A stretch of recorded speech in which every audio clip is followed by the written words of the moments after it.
If you want to learn the footwork behind the knockout sequence Jorge Masvidal used against Darren Till, stay tuned. I'm going to break it all down, make it easy for you to learn.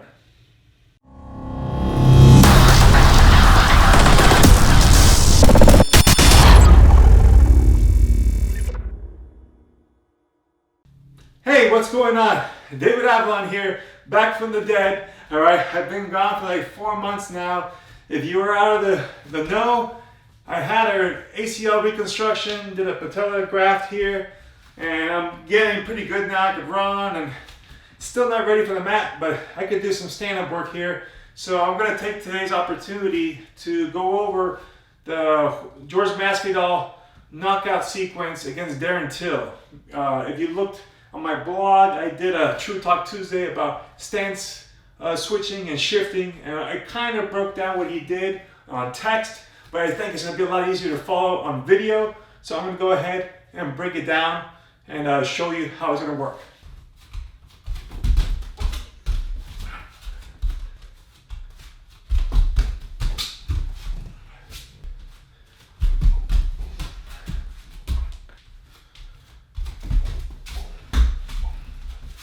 All right, so let's go ahead and break it down. So if you read the blog on the True Talk Tuesday 32, I think it was, I said it was a 5-step sequence, which it is, all right? I'm gonna first just do the feet, and then I'll tie in the punches afterwards, all right? So I'm just gonna keep my hands down so I don't distract you. All right, so for the footwork, first of all, Masvidal is normally conventional stance, left lead, all right? But just before he started the sequence, he had switched stance, went right lead. You know, so he was using this for an offensive opportunity because his coaching staff had recognized there was a weakness for Darren Till, and they wanted to capitalize on it, all right? So he was switch stance, and now the footwork is 5 steps. First step, it's a spring up this rear leg. Okay? Nothing fancy about that. The tricky part is the second step almost happens simultaneously, which is going to be here. Drive, boom. And you can see like there's actually 3 steps there because it's hard just to stop at the 2. All right? Because what's happening, he's going to drive off this rear leg, and as he's driving off, normally when you drive, you see my lead leg wants to plant. But in this footwork, he's actually going to pull the lead leg back as he drives with the rear leg. So this is what's going on. Drive, boom. And you can see automatically, I don't even have to think, my left leg is going to replace. All right, because as I lean here, I need something to support my weight because look how far my shoulders are over my hips. But if I pull this leg back, you see I have to put something there or I'm going to fall on my face. So you get like 3 steps happening very fast, all right, with that footwork. It also allowed him to cover a lot of ground because he was leaning really heavy when he drove hard up that rear leg, all right? So if I was here, it was a little bit like this. And you can see I covered like 4 or 5 feet in a split second. Now, after that, okay, drove, pull back, comes in here. The next step came from the rear leg, forward, and then the final step here. Okay, so the tricky part is the beginning. Now, we'll tie in the punches and the ending footwork will make more sense. So what's happening now, I'm here, I'm doing an explosion off this leg and throwing a jab. Okay, so I'm here, boom. Okay. Now look how my body's positioned. I'm completely torqued and twisted this way, winded up for a heavy punch now. Okay, so I'm going to throw this heavy hook here, boom. And you'll notice, because I'm so winded up, when I throw that hard hook, what now is my rear leg here will want to come forward. All right, pretty much you're throwing like an overhand left, kind of. I have to look at it again, but I think it was just more of a hook, maybe a little bit of a loop. But by throwing that punch, you're going to step in.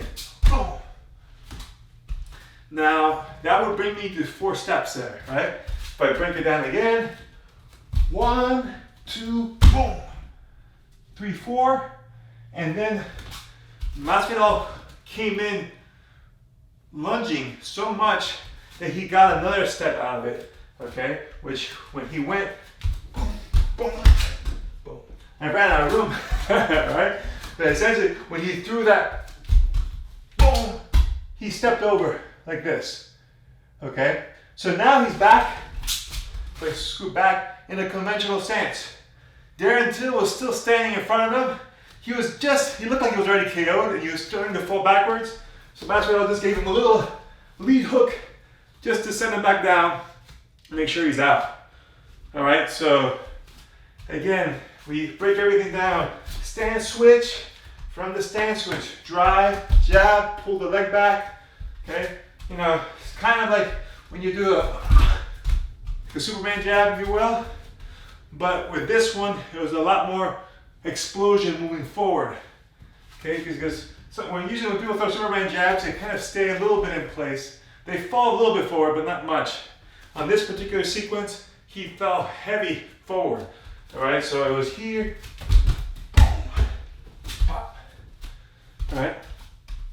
So now looking at it, there is a good element of risk here because since you're driving so much in, if someone reads you, you're gonna have a hard time adjusting mid flurry there, okay? Because when I move in here, like I can't make any adjustments. I'm moving like a train at that point, all right? So if your opponent had a good read on this and angled off on you, you'd probably be in trouble, all right? Because I'd be steaming myself here, and he might have just popped off to my side, got a good angle to strike at me. So it's not like a very conservative, obviously it's a little bit unconventional. So if you're fighting someone who angles a lot or is able to read you here, you might not want to do this because you're not going to be able to stop. You know, it's not like I'm just shuffling forward like this, you know, and I could, you know, defend myself well. When I'm lunging like this, I really have no breaks. Okay, so you have to really time it well and be able to read your opponent, set him up. And Masvidal was setting this up the whole time. It's not like he just took a wild gambit. He was setting this up from round 1 and earlier in round 2. He had actually connected this punch already a couple of times, so he knew it was there. Particularly this works well when someone's backing straight up. And that's part of the beauty of hitting that jab, right? Because when you throw that straight jab down the middle, you know, if you caught him, and you caught someone with a stiff jab, they're gonna back up a little bit. They can't help it. You got hit with a pole, right? You're gonna move back. That's assuming, of course, he didn't slip or anything, which he didn't. So if you already know he's falling back to the jab, then you don't have to worry as much because you know he's gonna be backing up straight, so you can move straight at him like a freight train, come in heavy with an overhand, all right? But I wouldn't use this as like, right away against, you know, in the beginning of a fight. It's got to be something that's measured, that's calculated, that's feinted, that's set up. All right. Masvidal did a really good job of doing that. If you watch the fight again, you'll notice the footwork was there earlier. That left hook was in there as well. And again, typically when you're fighting a southpaw, left hooks, crosses, or your go-to punches. All right. And they found that the left hook was getting it home early, and I guess he had said afterwards that his team had recognized that he wasn't going to be ready for that left hook, especially from that crossover. Okay, so again, really cool technique, a little tricky footwork, but if you can master it, it's definitely going to give you a new angle, and it's going to be a combination that allows you to cover a lot of ground against someone who backs straight up and come in heavy with shots. All right, and again, just to reiterate, when we're doing stance changes, you know, my advice is to use them only in offensive situations or counter opportunities. I'm not gonna fight someone and then just switch stance and fight here for like 10 minutes, you know, and work my defense here. Okay, defensively, you're not gonna be as good on your other stance. It's better to specialize on one side where you can defend everything really well, but every so often when you want to create a new angle, you can come in, strike a little bit from your off stance, switch back. right? So something like, and by the way, I did this footwork from the southpaw stance, but obviously you don't have to do it. You could do your regular stance, you know, and do it just from here, all right? George just added that extra dimension of having the stance switch combined with the footwork to get that left hook. Thank you for watching the video. I hope you enjoyed it. You know, it's been a while since I've been on YouTube, so I gotta shake off some of that rust. But if you have any feedback, feel free to comment below or write me at my blog, davidavellan.com, and subscribe to my newsletter. And if you haven't already, subscribe here to my YouTube and hit that notifications bell so that you can get all the notifications whenever I put a new post.